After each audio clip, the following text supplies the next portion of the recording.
नमस्कार विद्यार्थियों। BA part second के सेकंड पेपर में राजनीति विज्ञान विषय के अंतर्गत भारतीय राज्य के परिप्रेक्ष्य में हम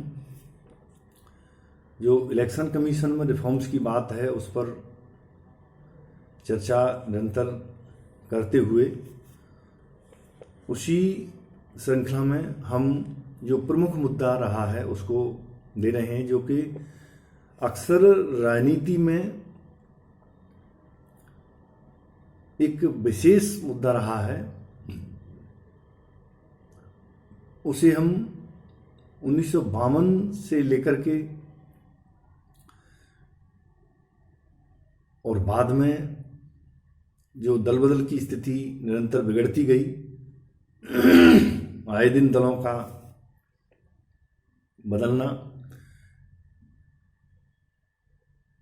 लीडरशिप के अंतर्गत इस तरह से बदलने की प्रक्रिया है, वह अपने आप में आज एक पार्टी में और कल दूसरी पार्टी में पदार्पण करना, जिससे कि अनिश्चितताओं के दौर में सरकारों का बना रहना, ये स्थितियां अक्सर देखी जाती रही हैं।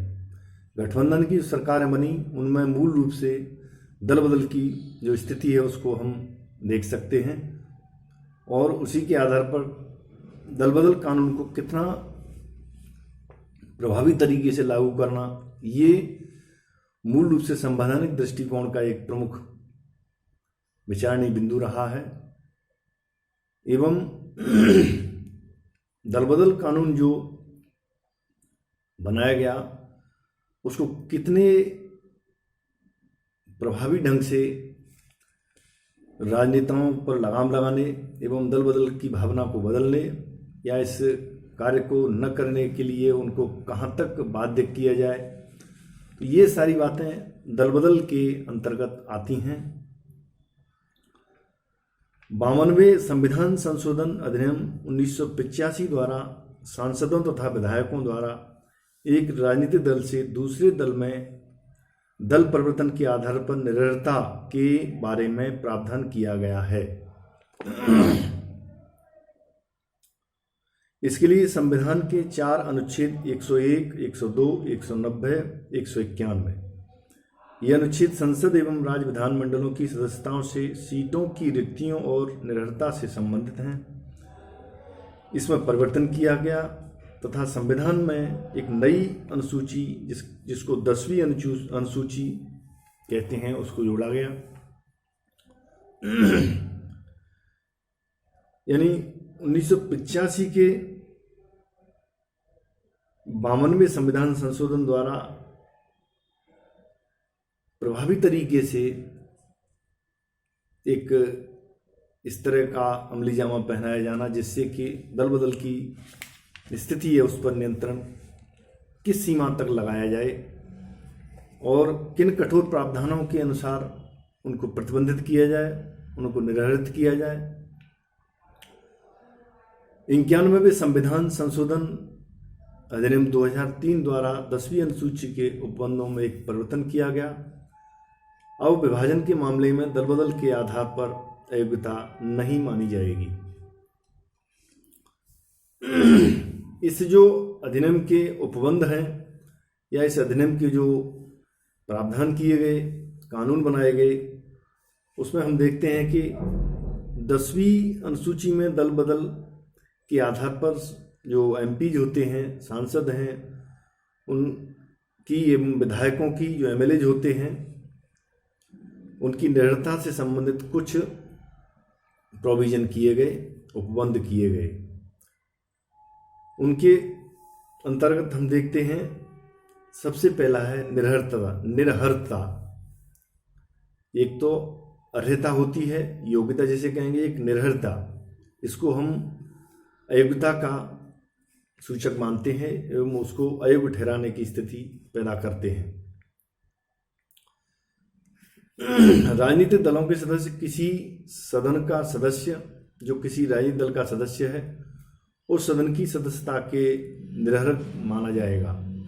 यदि वह स्वेच्छा से ऐसे राजनीतिक दल की सदस्यता छोड़ देता है अथवा यदि वह उस सदन में अपने राजनीतिक दल के निर्देशों के विपरीत मत देता है या मतदान में अनुपस्थित रहता है तथा राजनीतिक दल से उसने 15 दिनों के भीतर क्षमादान न पाया हो।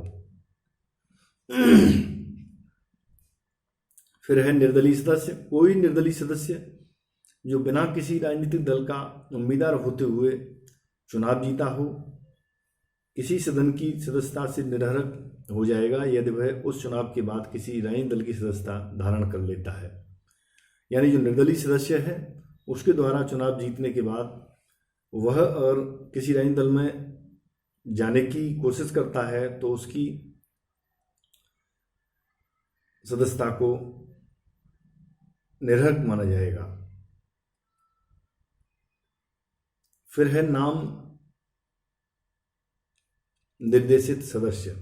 किसी सदन का नाम निर्देशित सदस्य उस सदन की सदस्यता के अयोग्य हो जाएगा यदि वह उस सदन में अपना स्थान ग्रहण करने के 6 माह बाद किसी राजनीतिक दल की सदस्यता ग्रहण कर लेता है। इसमें कुछ अपवाद भी हैं। दल परिवर्तन के आधार पर उपयुक्त अयोग्यताओं को निम्न मामलों में लागू नहीं किया जा सकता। यदि कोई सदस्य दल में टूट के कारण अपने दल से बाहर हो गया है, दल में टूट तब मानी जाती है जब 1/3 सदस्य सदन में एक नए दल का गठन कर लें। यानी 1/3 सदस्य उस दल के उस सदन में एक नए दल का गठन कर लेते हैं तो उसको हम कहते हैं बिखराव या टूटना उस दल का। यदि कोई सदस्य पीठासीन अधिकारी चुने जाने पर अपने दल की सदस्यता से स्वैच्छिक रूप से बाहर चला जाता है अथवा अपने कार्यकाल के बाद अपने दल की सदस्यता फिर से ग्रहण कर लेता है, यह छूट पद की मर्यादा और निष्पक्षता के लिए की गई है। फिर है प्राधिकारी का निर्धारण। जो ऑथराइज होते हैं, अधिकृत होते हैं, उन दलों के बारे में जो निर्धारण किया गया उसका इससे संबंध है। दल परिवर्तन से उत्पन्न निर्भरता संबंधी प्रश्नों का निर्णय सदन का अध्यक्ष करता है। प्रारंभ में इस कानून के अनुसार अध्यक्ष का निर्णय अंतिम होता था तथा इस पर किसी न्यायालय में प्रश्न नहीं उठाया जा सकता था, किंतु किहोतो होलोहन मामले 1993 में उच्चतम न्यायालय ने यह घोषित किया कि अन्य अधिकरण की तरह अध्यक्ष के निर्णय की दुष्भावना, प्रतिकूलता आदि के आधार पर न्यायिक समीक्षा की जा सकती है, किंतु न्यायालय ने अध्यक्ष के निर्णय के अधिकार के विवाद को इस आधार पर खारिज कर दिया कि वह स्वयं में राजनीतिक दल से किसी पक्ष की ओर झुका हुआ है। फिर है नियम बनाने के संबंध में जो शक्ति है। किसी सदन के अध्यक्ष को 10वीं अनुसूची के उपबंधों को प्रभावी करने के लिए नियम विनियम बनाने की शक्ति प्राप्त है। ऐसे नियम विनियम सदन के समक्ष 30 दिन के लिए रखना आवश्यक है। इन नियमों के अनुसार अध्यक्ष दल परिवर्तन को संज्ञान में तभी लेता है जब सदन के किसी सदस्य द्वारा उसे शिकायत प्राप्त हो। अंतिम निर्णय लेने से पूर्व उसे उस सदस्य को जिसके विरुद्ध शिकायत की गई हो अपना पक्ष रखने का मौका देना अनिवार्य है। वह इस मामले को विशेषाधिकार समिति के पास जांच के लिए भेज सकता है। अतः दल परिवर्तन का कोई तत्काल और स्वयं में ऐसा प्रभाव नहीं होता। तो यहाँ देखने वाली बात यह है कि जो चुनाव सुधारों के परिप्रेक्ष्य में जो विभिन्न उपबंध किए गए, उन उपबंधों की स्थिति को देखते हुए ऐसा आभास होता है कि हमारे राजनीतिक परिदृश्य में संवैधानिक दृष्टिकोण का जो हस्तक्षेप है, या कहीं ऐसा आभास होता है कि चुनाव सुधार की आवश्यकता है। विभिन्न क्षेत्रों में कहीं न कहीं प्रभावी इस तरह का माहौल दिखाई देता है।